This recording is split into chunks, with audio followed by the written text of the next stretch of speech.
Le premier chapitre s'appelle Premier pas avec Excel.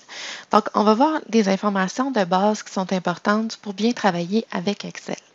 On va commencer en présentant un petit fichier de ce que peut contenir une cellule. Quels sont les types de données qu'on peut insérer dans une cellule sur Excel? D'abord, il y a deux grandes catégories. Il y a les libellés et les valeurs. Un libellé, il y a trois types de libellés. Il y a le libellé alphabétique, donc ce qui contient seulement des lettres, comme des noms, des titres, des trucs comme ça. Il y a aussi les libellés numériques. Donc, c'est uniquement des chiffres, mais c'est des libellés avec lesquels on ne peut pas faire d'opérations mathématiques. C'est ce qui différencie en fait les deux types de données qu'on peut insérer dans Excel. Donc, un libellé numérique, ça peut être par exemple un numéro de téléphone ou un numéro d'assurance sociale. Il y a finalement les libellés alphanumériques qui, eux, combinent des chiffres et des lettres, comme un numéro d'assurance maladie, un numéro de dossier ou une adresse. Pour les valeurs, il s'agit de nombres, donc tous les nombres possibles. Des dates, c'est également des valeurs avec lesquelles on peut faire des opérations mathématiques. Et finalement, toute formule dont le résultat est un nombre ou une date avec lesquelles on peut faire un calcul. Maintenant, on va voir comment ça se passe quand on veut entrer des informations dans une cellule. D'abord, il faut cliquer dans la cellule dans laquelle on veut insérer quelque chose. Ensuite, on écrit un titre, un nom, un mot, peu importe, on commence avec un libellé. Donc, ça peut être alphabétique, alphanumérique ou numérique. Mais ce sont toujours des éléments d'information avec lesquels on ne peut pas faire de formule de calcul. Donc, j'entre l'information directement et après, c'est très important dans Excel de valider l'information.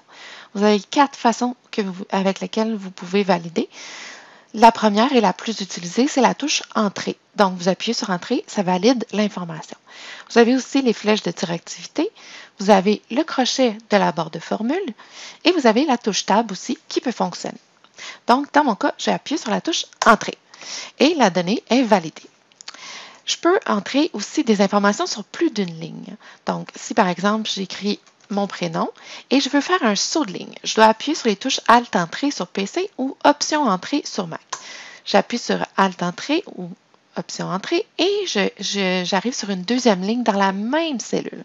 Je tape mon texte et j'appuie sur Entrée pour valider. Donc, l'information se trouve sur deux lignes. C'est la façon pour forcer le saut de ligne à l'intérieur d'une cellule Excel. Pour entrer des nombres, c'est la même chose que tout à l'heure. Je commence à entrer mon information, etc. Et quand j'ai terminé, je dois valider. Mais sachez qu'en tout temps, que ce soit des libellés ou des valeurs, si vous vous êtes trompé de cellule et vous êtes en train de remplacer quelque chose d'important, vous pouvez annuler ce que vous êtes en train de faire en appuyant sur Échappe ou en cliquant sur le X de la barre de formule pour annuler votre entrée. Donc, à tout moment, tant que vous n'avez pas validé, c'est possible d'annuler ce que vous êtes en train d'entrer. Donc, si vous avez remarqué, les libellés s'alignent à gauche, les nombres s'alignent à droite. Pour entrer une formule, il faut toujours commencer avec le symbole égal. Et là, Excel comprend qu'on veut lui entrer une formule. On peut entrer une formule avec des chiffres ou avec des adresses de cellules. Comme on n'a pas pour l'instant beaucoup d'entrées de nombres, on va tout simplement écrire égal 7 plus 5 et on va valider toujours avec la touche Entrée.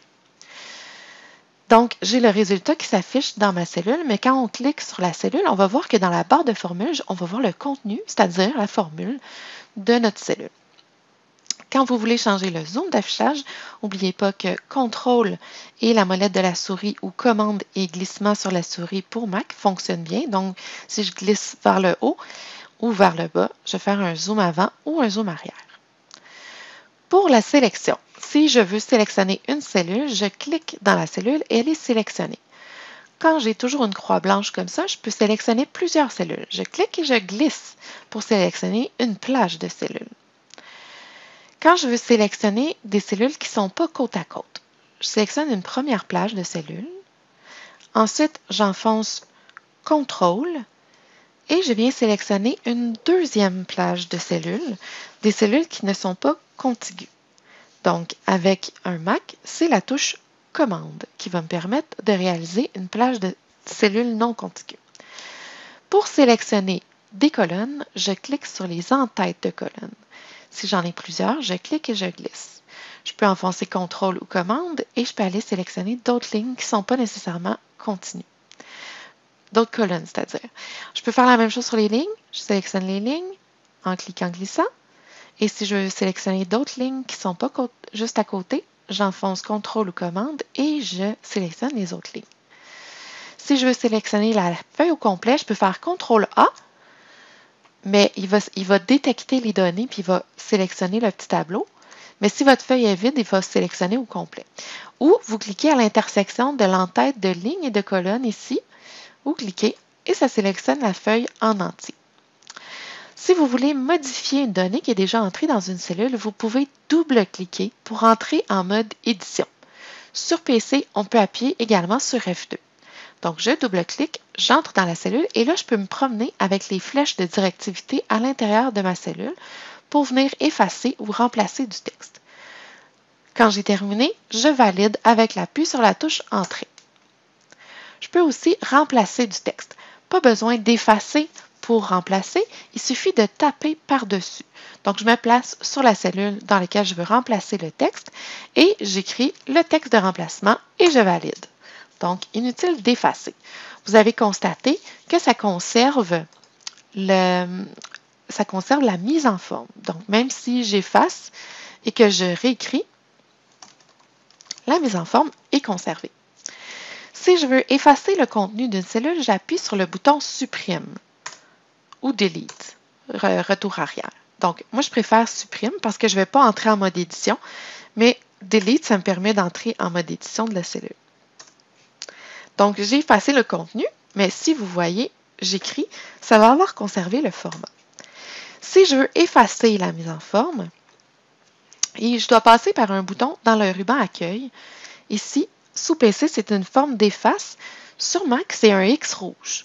Donc, je déroule ce menu-là et là, je peux effacer tout, c'est-à-dire le contenu et les formats, seulement le format, seulement le contenu.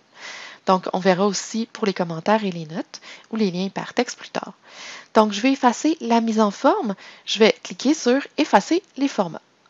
Et donc, la mise en forme, donc le signe de dollar, la couleur, etc., ça va s'effacer, mais mon contenu va être conservé en données brutes. À tout moment, pour annuler ou rappeler une opération, CTRL-Z, CTRL-Y ou commande-Z, commande-Y sur Mac. Pour copier les données, je sélectionne les données, CTRL-C ou commande-C, et je me place dans l'endroit où je veux faire apparaître les données et je fais CTRL-V ou commande-V. Pour copier les données à l'aide de la poignée de recopie, je peux également le faire. Est-ce que j'ai gardé? Non, OK. Je vais vous montrer aussi le menu contextuel. Donc, si je sélectionne les cellules, je peux faire copier et je viens me positionner à l'endroit où je veux l'insérer et je fais coller. Là, je peux faire plusieurs types de collages. On va les voir un petit peu plus tard. Donc là, je fais tout simplement coller. Ça va garder la mise en forme.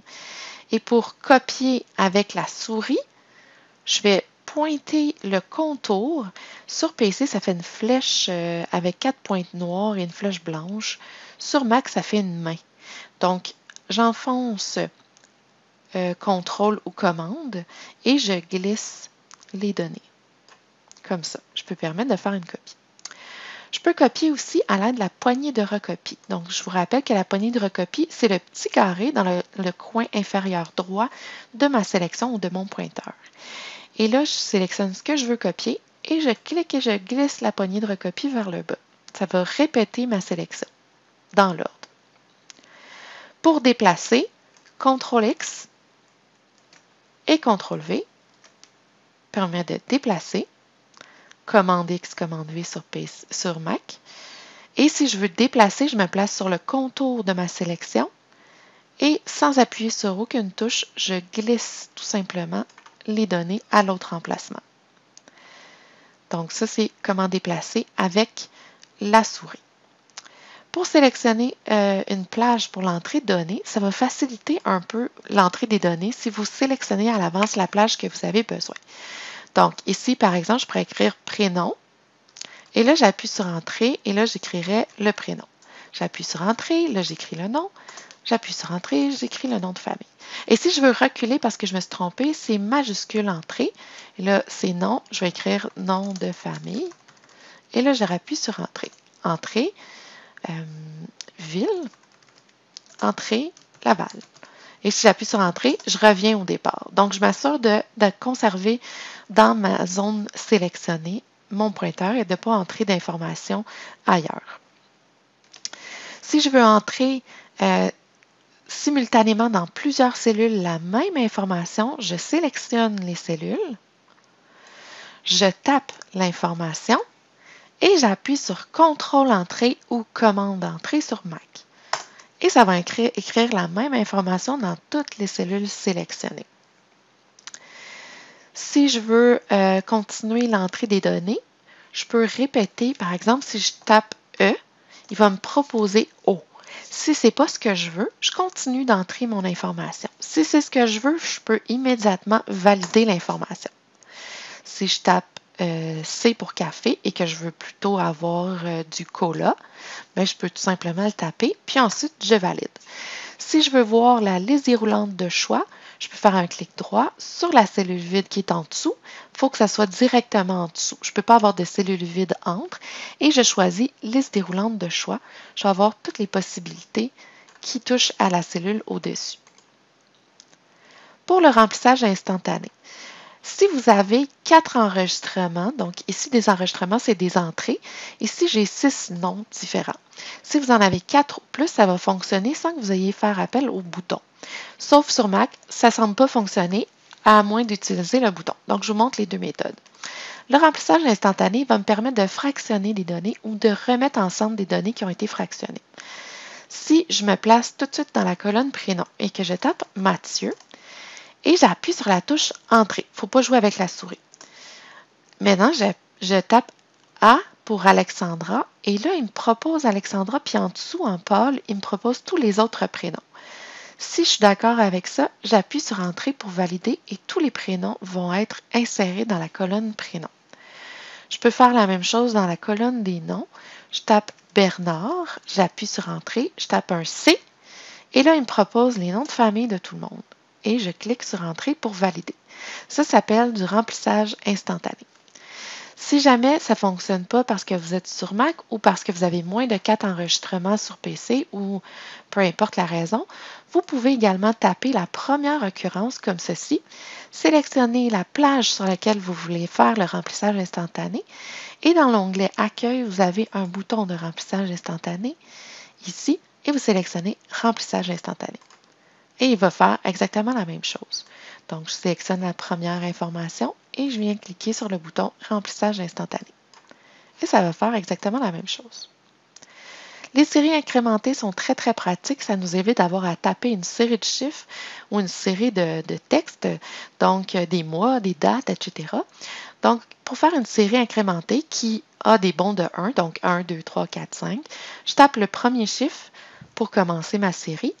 Et ensuite, j'enfonce la touche CTRL sur PC ou Option sur Mac. Et je prends la poignée de recopie, je glisse vers le bas. Donc, 1, 2, 3, 4, 5. Je peux partir de n'importe quel chiffre, je ne suis pas obligée de commencer à 1. Donc, j'ai 156 ici, j'enfonce CTRL ou Option si je suis sur Mac et je clique et glisse. Même chose si je commence à 2001, je clique et glisse avec CTRL ou Option.